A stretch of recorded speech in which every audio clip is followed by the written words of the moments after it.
Do you remember, brethren, when you first came into the church? I don't know how long ago that is for any of you. I'm sure it differs for every one of us. But think back a little bit to just what it was like when you first came into God's church.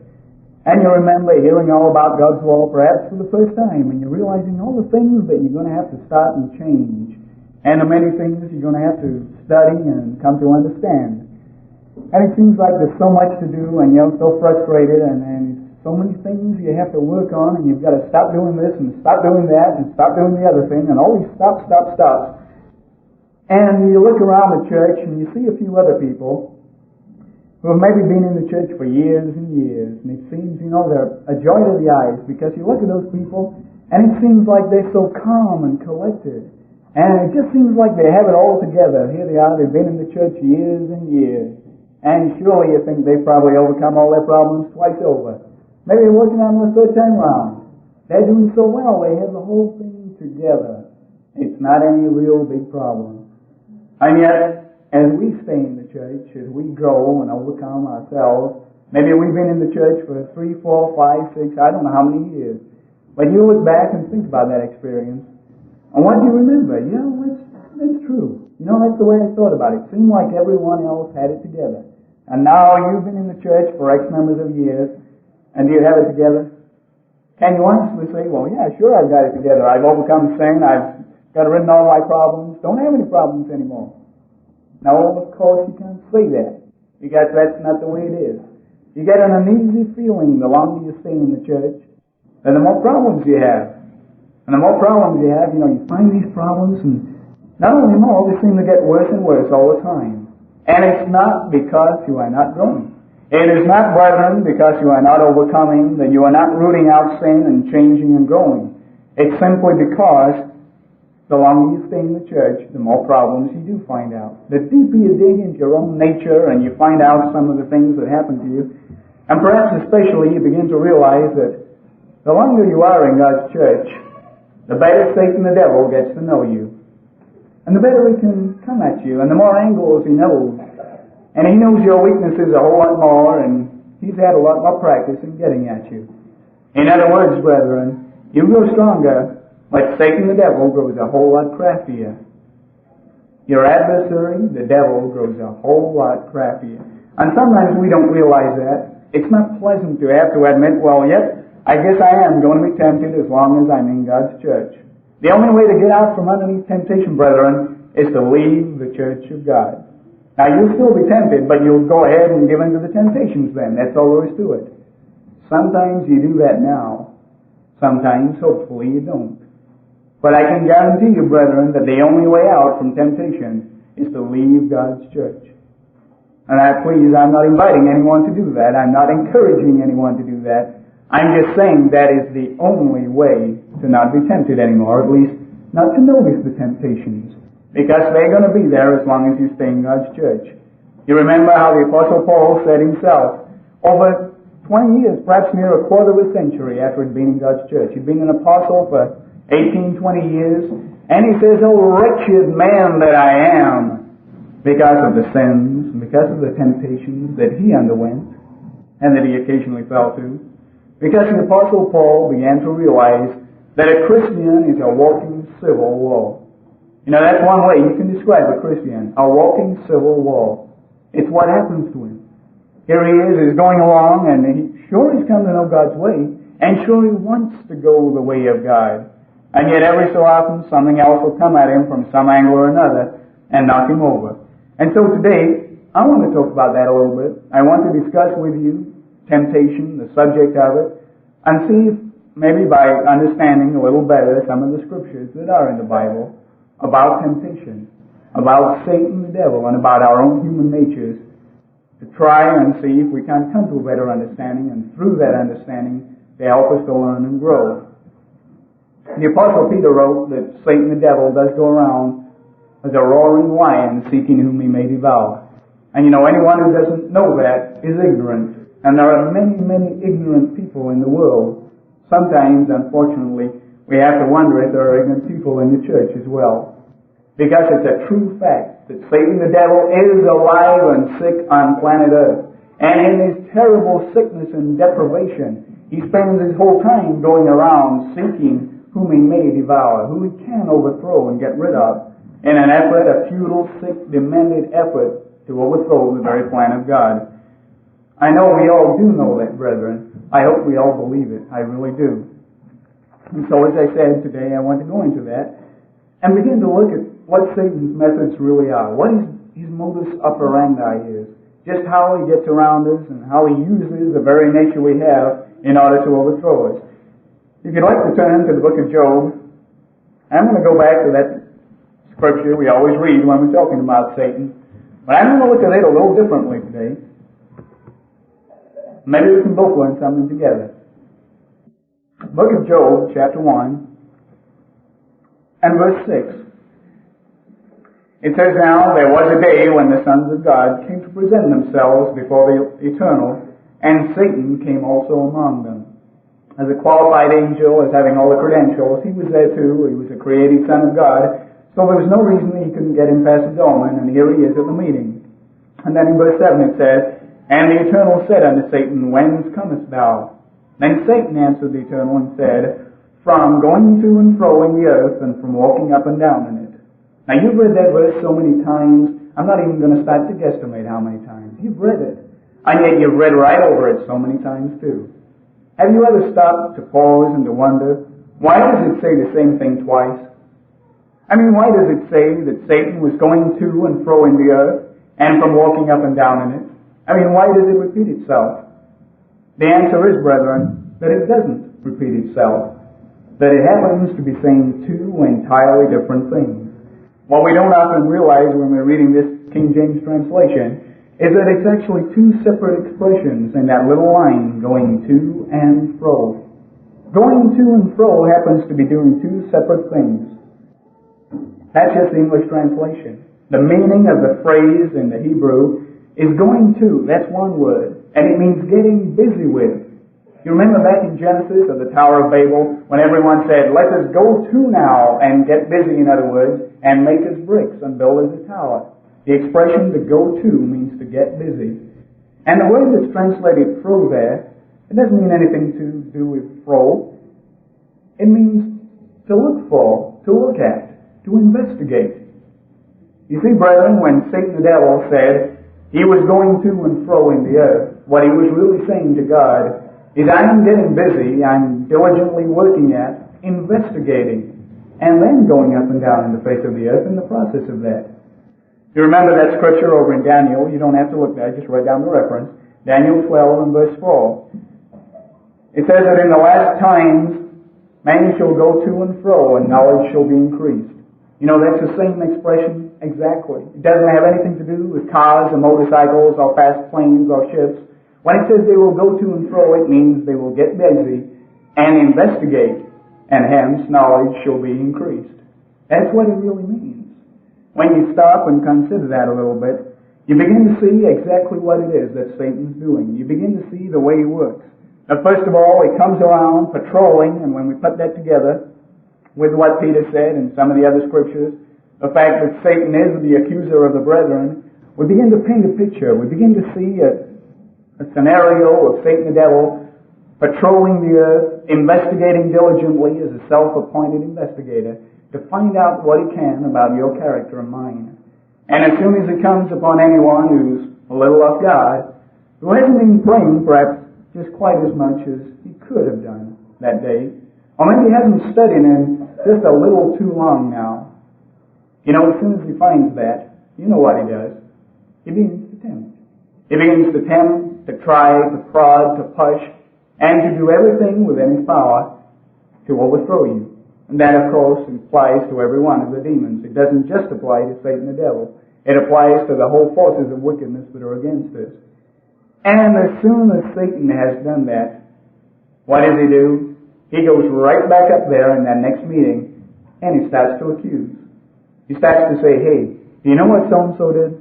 Do you know what Richard Wilkinson did last Friday, God? Do you know, have you any idea? Were you there when he ran that red light? Were you there when he did this, when he did that? When everyone in this whole room did what they did?" You know, that's Satan's idea, brethren, of investigation. That's Satan's method of working. to go around and to find you, and when you're off guard, he'll trip you, and then he'll report you for falling.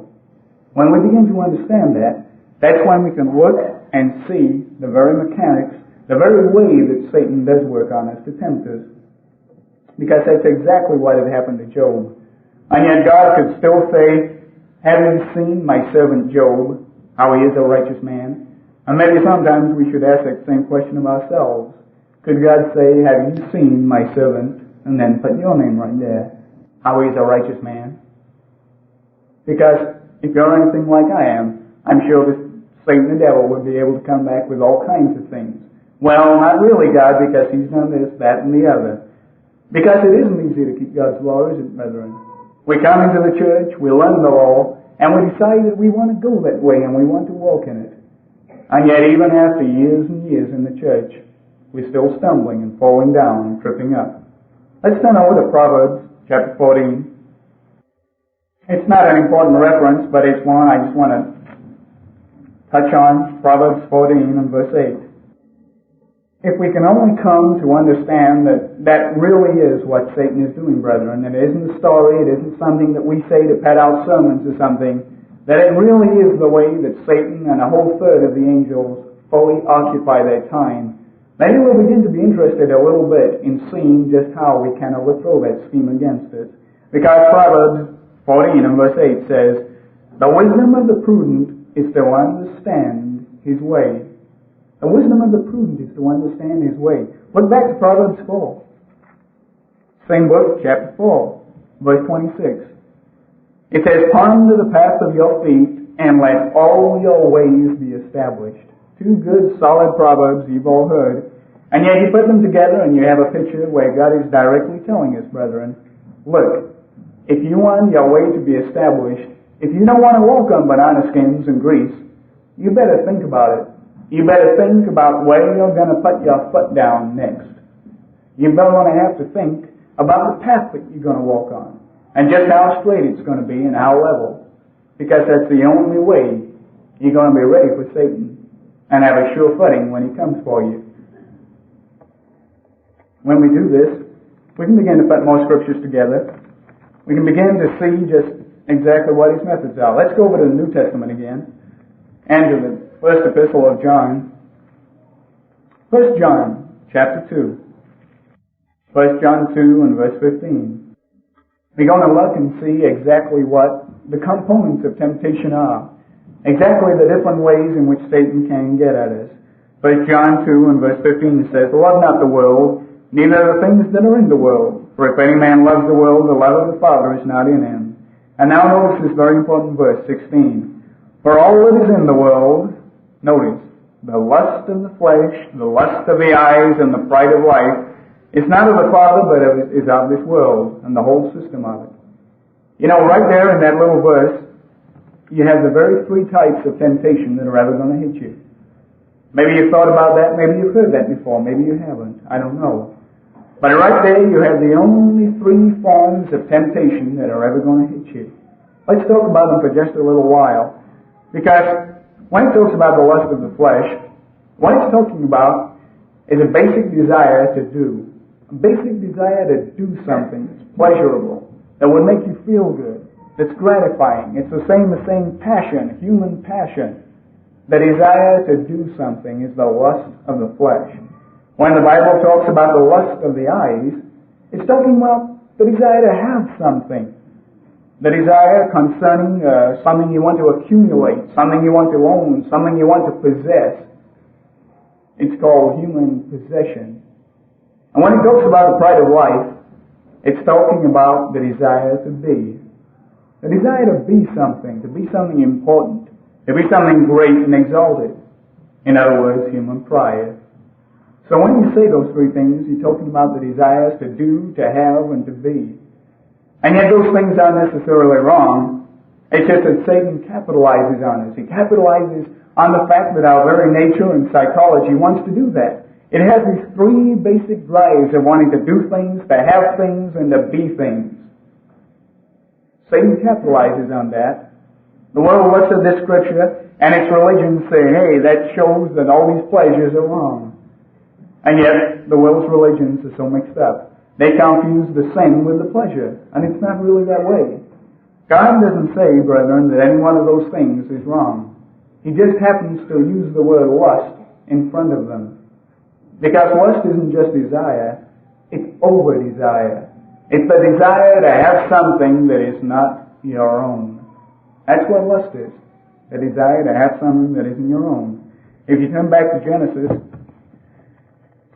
we're going to apply that little verse there and see how it works out. We can call it a hypothesis if you want. You can say that every form of temptation is going to take one of those three forms. Let's see how it works out. In Genesis 3 and verse 6. It said, and you know the story here, of course, how Satan is tempting the first man and woman. And he says in verse 6, and when the woman saw that the tree was good for food, it says, and that it was pleasant to the eyes, and the tree to be desired to make one wise. You know what it's saying? It's saying that old tree had all three on it. It had all three things going for it. It had all three areas of temptation. It had something that appealed to the lust of the flesh. You desire to do something, to enjoy eating that beautiful fruit. It had something that appealed to the lust of the eyes. The fact that it was hanging there and it looked so beautiful and it just looked a whole lot better than bananas do. It looked so good. And it appealed to that sense of temptation. And finally, it appealed to the pride of life.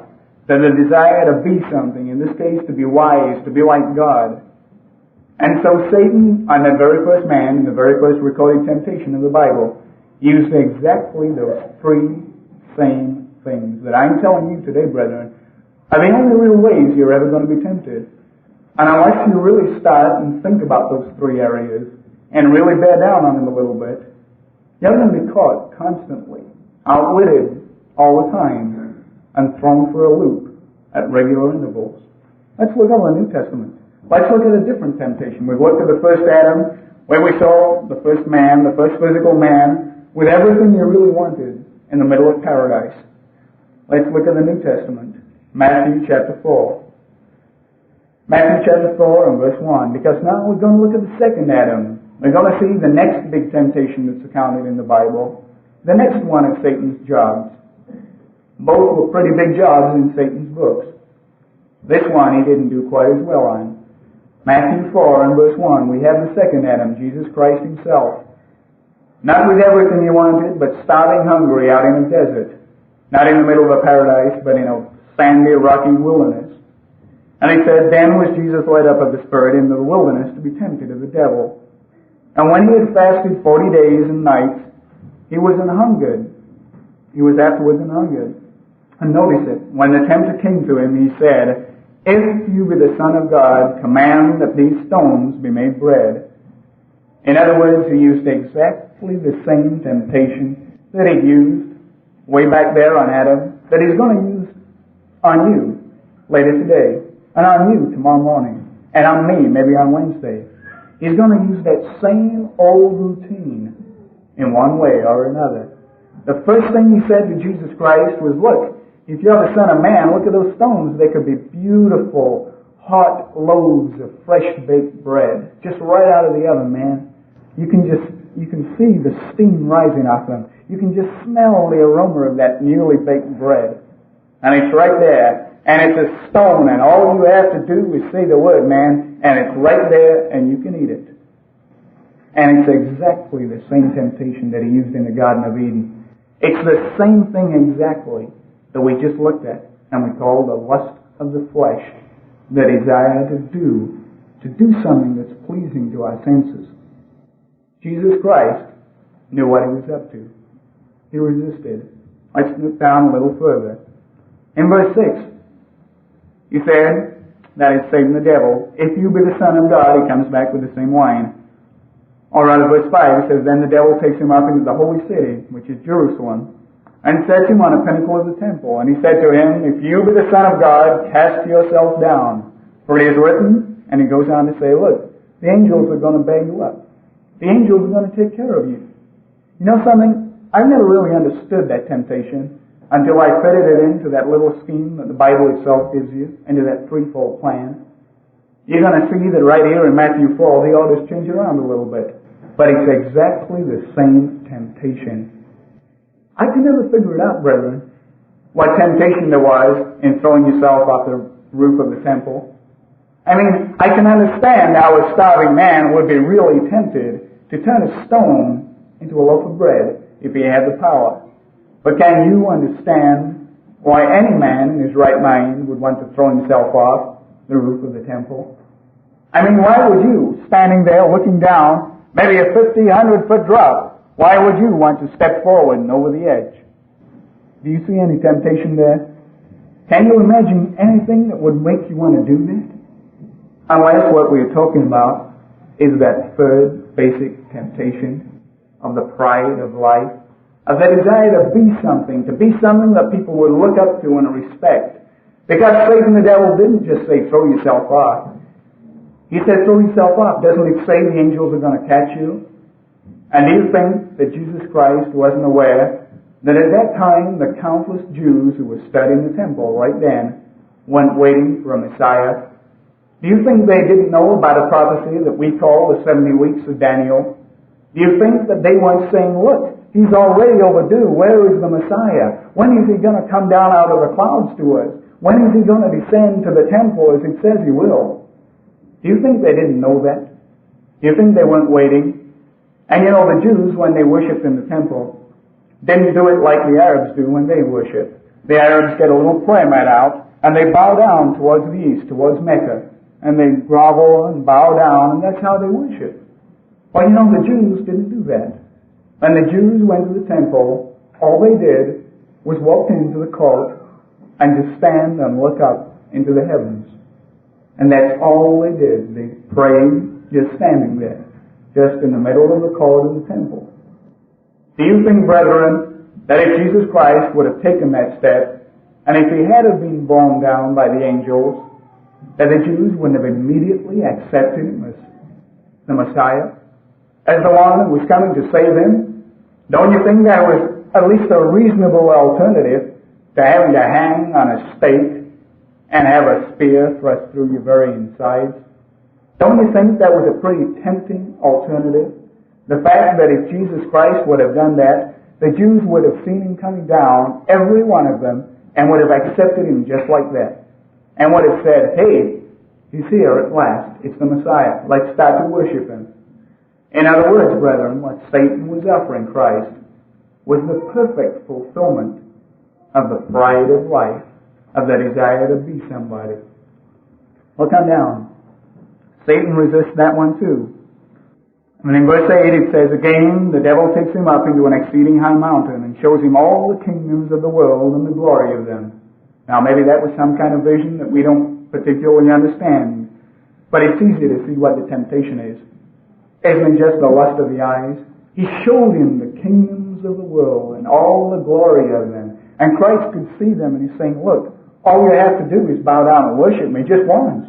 I don't even want you to do it every day, just once, just now. It won't even hurt. Just for a minute, just for a few seconds. Just bow down and worship me, and I will give you all this. You know, Jesus Christ was wise to that one too, because he happened to know that there are three basic ways in which Satan is going to tempt you, and which he's going to get at you. And not any one of those three works out to your advantage. Jesus Christ knew that, and made a lot of difference to him and to every one of us sitting here right now. He knew that. He understood. If you look over to Luke 4 and verse 13. I show you why I know now that you're not ever going to be tempted in any other different way than one of those three ways. In Luke 4 and verse 13, we have the same account of the temptation in the wilderness, and yet this account adds a little bit more that the other one doesn't. It says in Luke 4 and verse 13, and when the devil had ended all the temptations, it says when the devil had ended all the temptations. It's a very interesting word there, and I wish I could show you it and go into details. You don't need to know about it, but the word that is translated there, all the temptations, is one that has the connotation of every single one. Not just all the ones that were around in the area, but all the temptations possible. Every single possible temptation, the whole cycle. In other words, Jesus Christ, as the Bible says itself, was tempted in everything, just as you and I are. Have you ever thought it a little hard to understand that scripture? I mean, if you think about it, does it really make sense? Because after all, did Jesus Christ ever have to go through the problem of getting off early on a Friday night to keep the Sabbath? Did Jesus Christ ever have to go to an employer and say, hey, look, you're not going to understand this, and I know it sounds crazy, but I can't work tomorrow. In fact, I can't be around for the next 7 days. I've got to go and keep the Feast of Tabernacles. And when his employer says, well, that's fine, but you'll lose your job as soon as you do. Now, I call that a temptation. I call that a temptation. At least there's a thought in my mind, hey, should I do what God says? Or should I do what I think is looking after number one? I mean, what should I do? That in my mind is a temptation. Should I please myself and do what I want to do and look after my own needs and affairs? Or should I just trust God? You know, Jesus Christ never had that temptation because all the Jews kept Sabbath. And every employer in the land of Israel let their men out for the Feast of Tabernacles. There was no problem. You see, Jesus Christ didn't ever accomplish or go through every one of the same temptations that you did. But it does say that he went through all the possible temptations. He went through the same basic three that you've gone through and that you will continue to go through. In other words, brethren, whatever you go through is going to be one of those three. It's going to be one of those areas. When I do get tempted, or you get tempted, or there's a problem about getting off work to keep the Sabbath, it's one of those three areas. It's either we don't want to break down our own pride, that we don't want to think, oh, well, this man's going to think I'm a religious nut, and I don't want him to think that. It's the pride of life. Or it's the desire to have. It's just the desire of, hey, look, I can see that paycheck. I can just picture it. It's right there in the envelope. It's got my name on it. And I can just see him tearing it up. I'm not going to have it. I'm not going to have, is it that way, or is it something else? Because whatever temptation we go through is going to be one of those three forms. When we understand that, we can go home and we can sit down, at least if we want to, and we can draw out a piece of paper, and we can look at every one of those three areas, and we can say, hey, what's my problem? What is really my problem? I mean, is it lust of the flesh? Is that your problem? Or is it lust of the eyes? Is that my problem? Or is it the pride of life? Is that a problem that every one of us have? You can sit down with a piece of paper that you needn't ever show anybody. You know, you can write on it looking over your shoulder, and then you can crumple it up in a ball and throw it in the fire. And no one's ever going to know except you and God. Or you can sit down and you can think honestly for the first time in your life, what is my problem? Is it this area? Is it that area? Or is it the other? And in which way am I going to get tempted in? And don't ever think that you're only going to be tempted in one area. Because the first thing you have to do when it comes to the whole subject of sin is be broad-minded. Now, broad-minded doesn't mean thinking like a woman. Excuse me. And it doesn't mean accepting sin either. Being broad-minded about sin is realizing just how broad sin really is. It's realizing that it's no use getting hung up on one little problem. You know, sometimes people come to the ministers and they say, I have this problem. And the ministers often say, you're wrong. I don't? No, you have lots of problems. I have too. We all have. But people get all hung up over one little problem. And you know, one of the first rules of boxing, if you've ever talked to a boxing coach, is that when you get out in the ring and you're fighting an opponent, the first thing he's going to do is to try and get you to realize what his strong point is and what your weak point is. And maybe he'll keep taking those rights to the jaw, man. He'll just keep flinging them at you. He'll keep pressing those rights to the jaw. And you think, man, I favor my jaw. I really do. I really wouldn't want those things to land on me. And maybe he catches you with it once. and you get all hung up on that right to the jaw. And you put all your efforts into protecting yourself from that deadly right to the jaw. And he concentrates on it and concentrates on it, and then he floors you with the left hook. You know, that's exactly the way Satan the devil is. Because if you ever take the time and the trouble to get all hung up over one problem, brethren, you're watching out for that right to the jaw.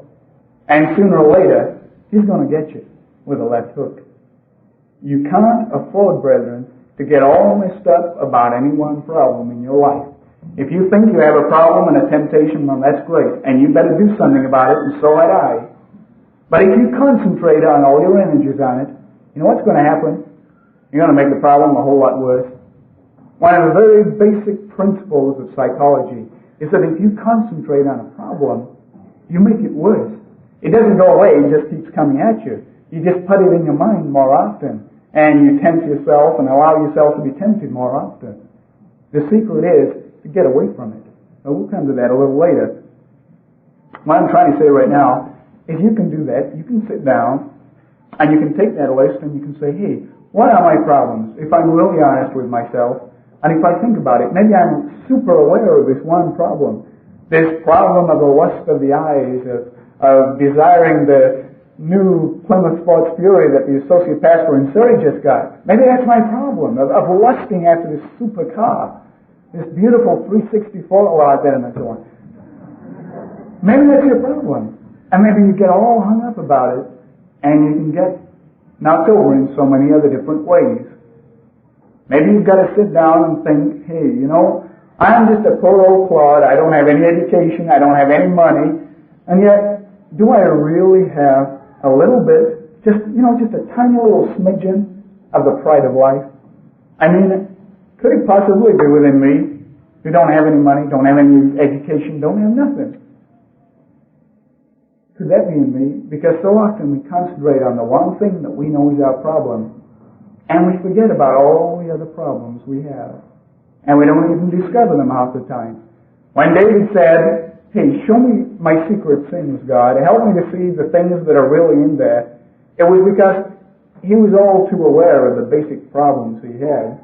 He knew what turned him on. He knew what got him going. He knew what pushed him away from the law of God. But he still knelt down and said, God, help me to see the secret sins. Help me to really know what's going on. If you and I don't do that, brethren, you're going to get floored by those left hooks every single time. Every single time. Because we can't concentrate on one problem. We have to continue to go for every one of them. Another principle right there is the fact that it's very easy for every one of us to become inured to sin. To become, that's not the same as minued, it's inured. I just don't pronounce it very well. To become oblivious to sin. It's like you go to the dentist. You've been to the dentist. You go to the dentist, and there's this horrible pain on one of your teeth, and you can hardly talk for it. And he just, and with a needle, squirts in the stuff, and the next thing you know, you're feeling your lips somewhere out here, and trying to, is that my mustache or my, yeah, no, that's my lip. No, well, I can't tell anymore. Because the next thing that happens is you can't feel anything. You can't feel anything. And, I went to the dentist the other day, and, man, the dentist is so expensive nowadays. I have to get my money's worth out of it by making analogies with my job, and I get my money's worth that way. But I was thinking about it, you get that old shot, and you can't feel anything. And you could press your nail into your gum, and you can get a pin or a needle and stick it in, and you still don't feel anything. And isn't sin kind of like that? Because once sin gets into our system and starts to circulate around a little bit, well, maybe we know intellectually that when you stick a needle into your gum, it hurts, and it's doing damage, but you don't feel it.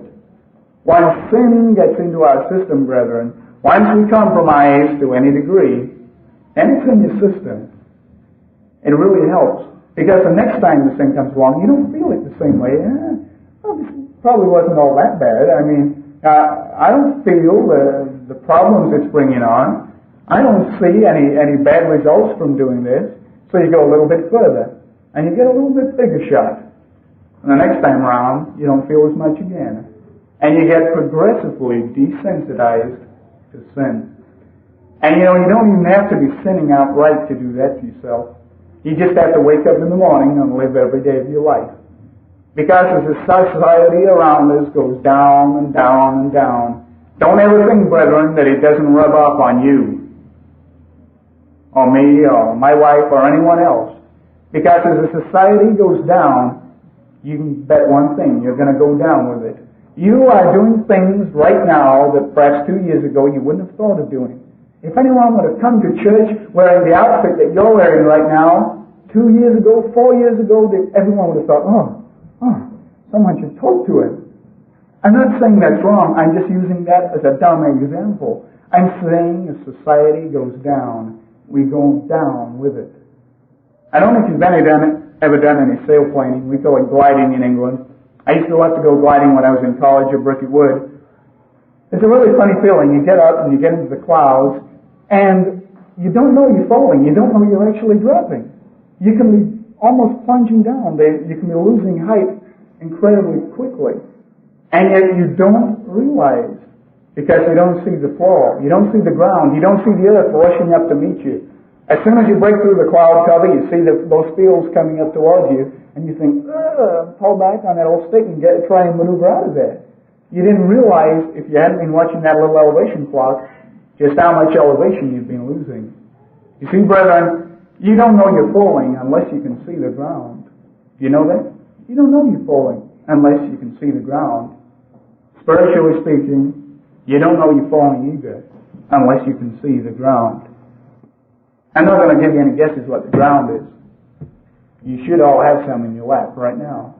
That's what the ground is. Unless we are continually studying with an eye to see what are the very benchmarks of spirituality. What is the right way to do something? What is a moral absolute? I mean, is it okay to go around and do this and go around and do that? Or is that out? Is that not according to the Word of God? You see, unless you're studying continually, and please, this is just a general plug to study your Bibles. But it does tie in directly with the subject of temptation. Unless we are continually studying, we aren't going to see that we're dropping down. That as society goes down, we're dropping down with it. And we're accepting more and more things that society is accepting also. You have to study in order to realize that and to overcome temptation. If you turn over to the book of Matthew, just back a little while to the book of Matthew, in chapter 13, I digressed a little bit there, but very important points as far as I'm concerned. Matthew 13. Once we put all these things together, once we plug the information that the Bible does give us into a recognizable pattern, into something that we can use and utilize, then we can really start and work with it and understand temptation. Know what our own psychology is doing to us and how Satan, the devil, is utilizing that in throwing us.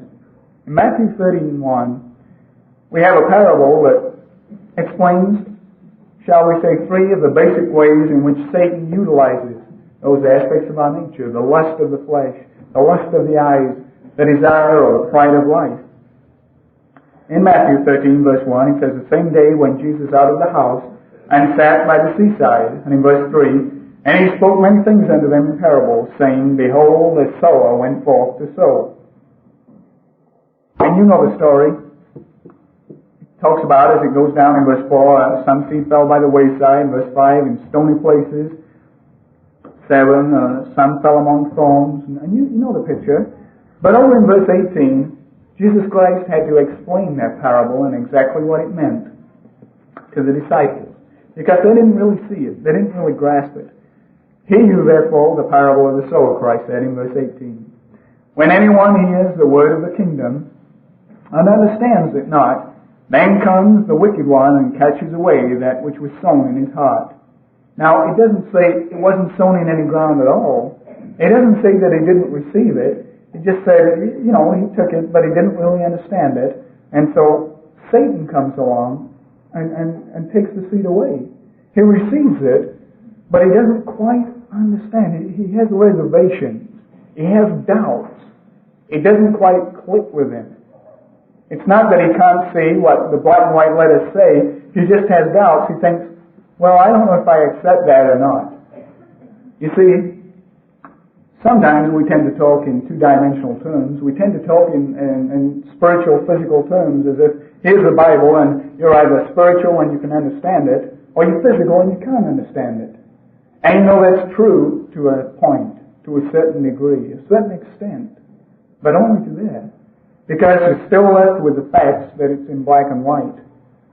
And what's really happening in someone's mind when they read the Bible or they hear Mr. GTA or Mr. Ted Armstrong, Mr. Herbert Armstrong quoting the Bible or something, is they are saying, well, I'm just not spiritual enough. I just don't understand. That's part of it. And God has to be opening the mind. But there's another part.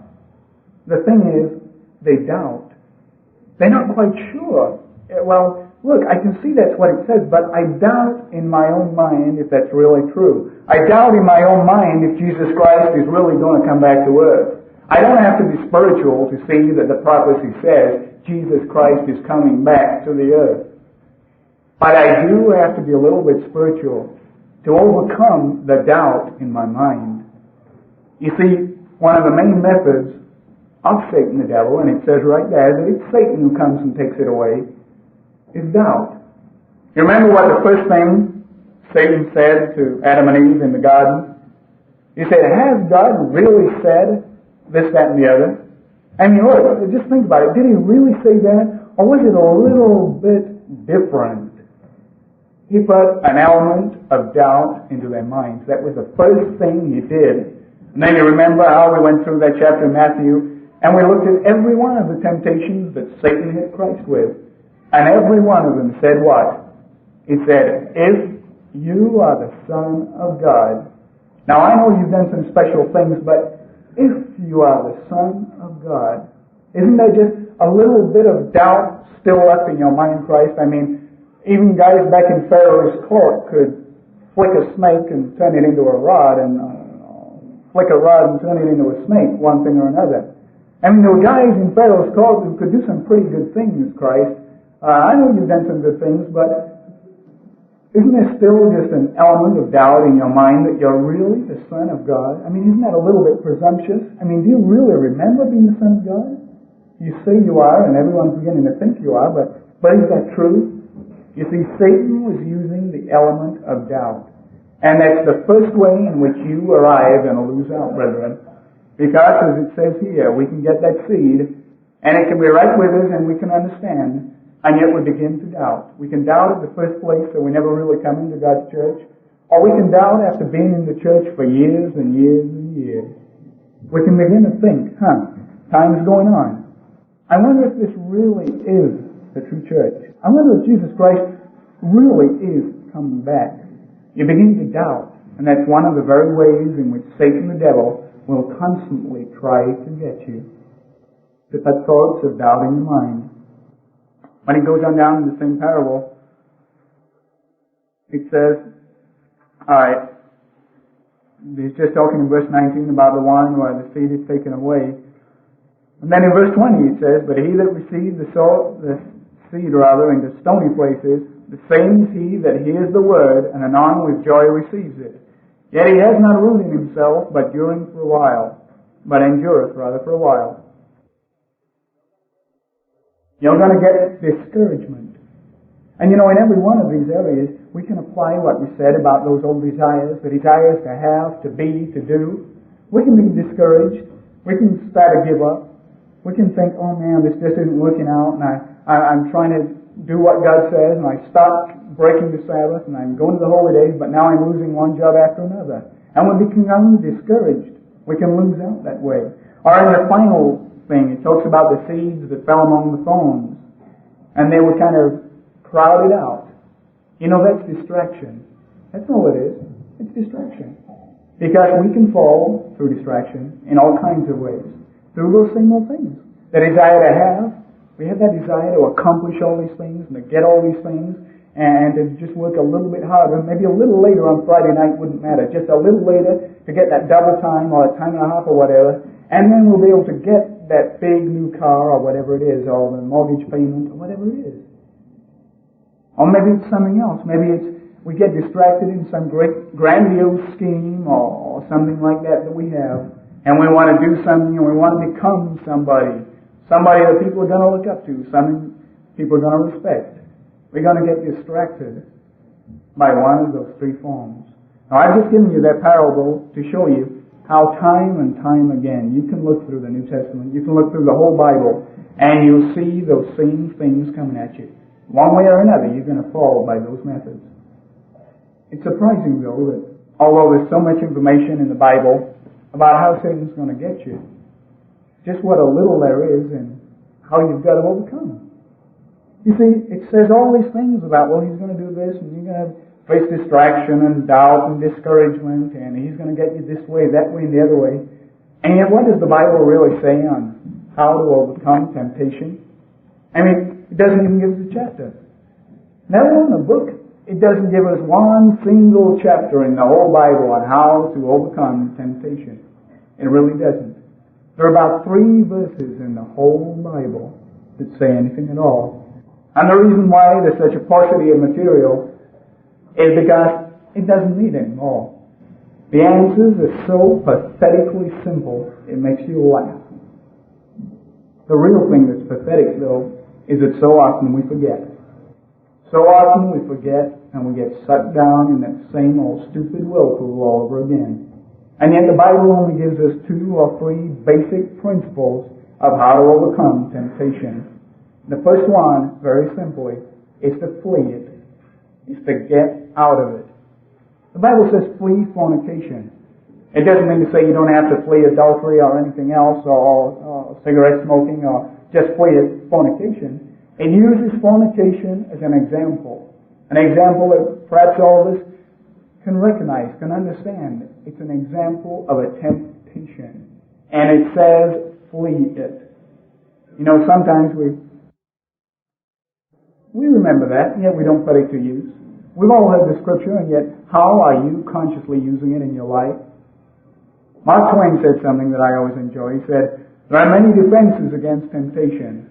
The best one remains cowardice. And you know, it's true. It really is.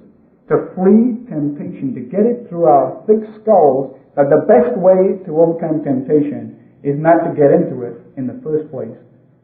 Have you sat down and with that little list, thinking, what areas am I going to be tempted in? Once you've done that, maybe you can sit there and say, okay, these are the areas. Now, how are they going to get at me? Under what circumstances am I going to fall for that one? You're not going to second guess every one. There's no way you're going to work it all out. If you did, you could be perfect overnight. But you know, it can help. It really can. And as someone once said, when you flee fornication, it's not a good idea to leave a forwarding address. What you're supposed to do is flee and get out of there completely, constantly, and be away from it. It means avoiding any situations that you may fall into, the kind of thing that it's possible to tempt you by, the kind of things that you're weak in. And it also means, as Mr. Cole has put it in Vancouver, guarding the door of your mind. He gave a whole sermon there, I think, not too long ago, on guarding the door of your mind. You not only don't get into situations which you might be tempted in, you have to constantly be thinking in your mind, just analyzing what's coming in, so that it's not going to begin to build up and throw you for a loop. That's why I mentioned before, too, the principle of studying and having a fixed benchmark. So you know what's happening in society. And you're not going to be pulled down with the current as the current goes down. You have to flee temptation, to avoid the situations and to guard the door of your mind. And then there's a second way, which also seems very trite, and yet because we don't follow it, so often we fall down. And that's simply to ask God's help. To ask God's help. Doesn't that sound obvious? I mean, isn't that obviously the thing to do when you're tempted? But last time you were tempted, did you do it? I mean, did you really do it? Let's go over to Matthew 26. Matthew 26 and verse 41. Christ commanded to the disciples just before he was crucified. On the very last evening of his human physical life, he said something that should have burned so deeply into their consciousness, collectively and individually, that they never made a mistake again. But that's not true, is it? But he said to them in very simple, straightforward terms, Watch and pray that you enter not into temptation. The spirit indeed is willing, but the flesh is weak. How many times do we forget that? We wake up in the morning and we go out on the principle, on the understanding that our spirit is willing. You get up and you don't pray quite as long as you should, or maybe not at all, because you can go out thinking, well, it doesn't really matter. I don't want to sin, so why should I? Because the spirit is willing. And yet the flesh is so despicably, uselessly, physically weak that time after time, unless you're praying and asking God for help, you're going to be right there, flat on your nose, right in the middle of the ditch. Every time. Because asking God's help means two things. It means constantly keeping close to God before any temptation ever comes up.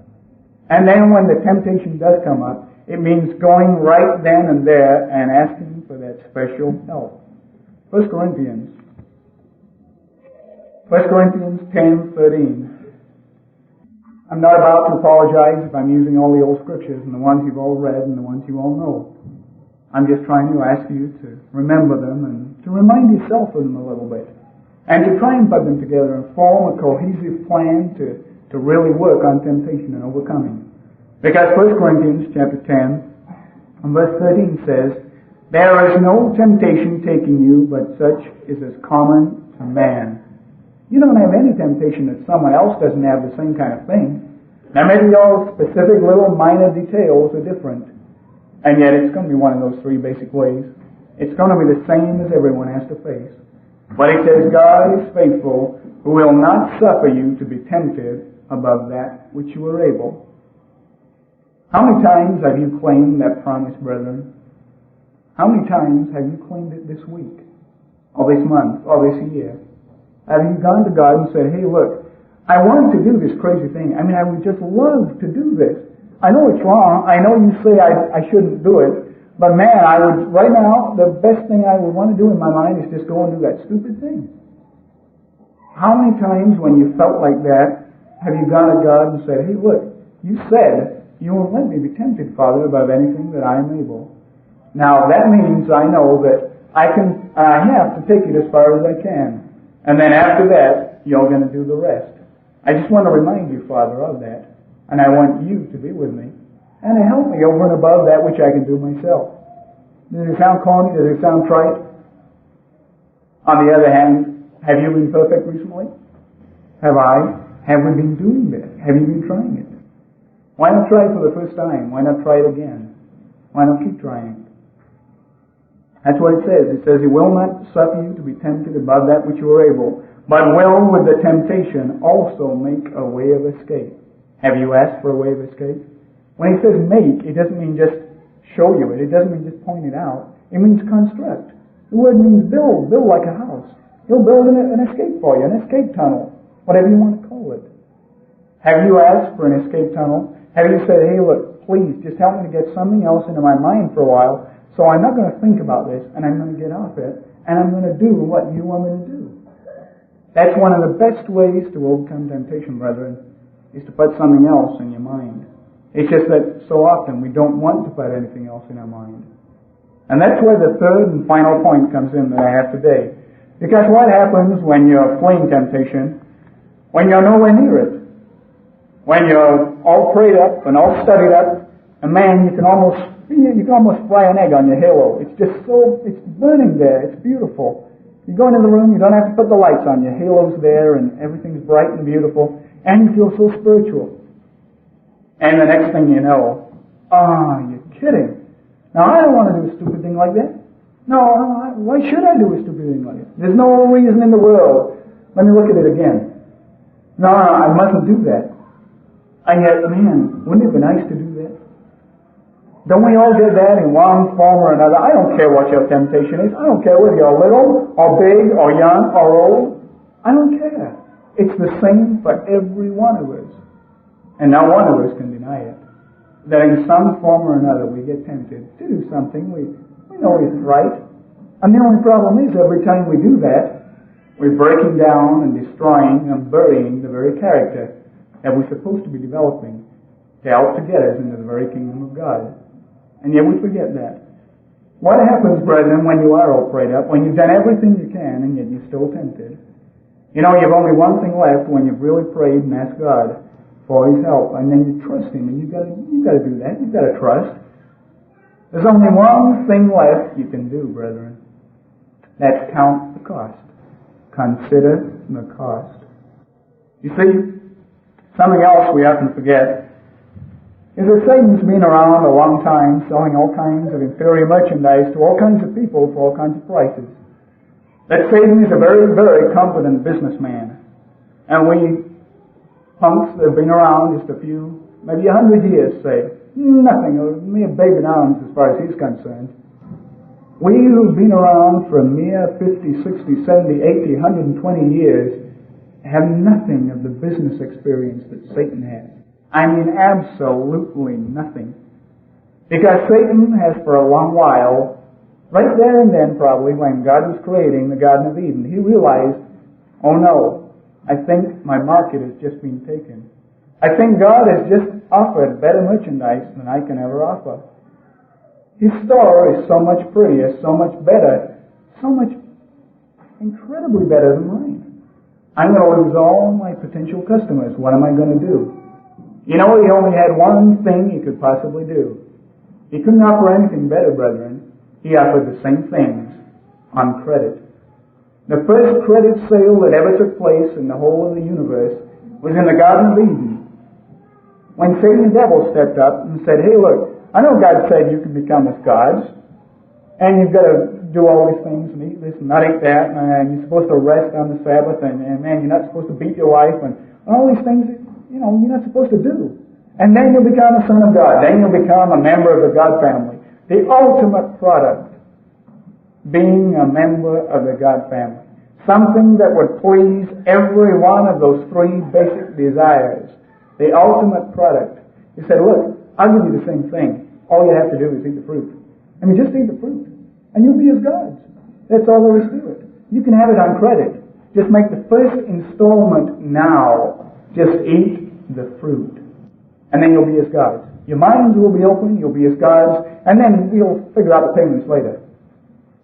That was the first credit sale, brethren. The first credit sale of all recorded history. And guess what happened? Adam and Eve took out a credit account. That's exactly what they did. They took out a credit account. They said, all right, I like it. It looks like a wonderful product. Here's my first payment, munch, munch. It's great. Here I am. My mind's been opened. But Satan didn't actually tell them about all the future payments. You see, brethren, nothing in the whole universe is free. There isn't a thing you can get for free. Everything.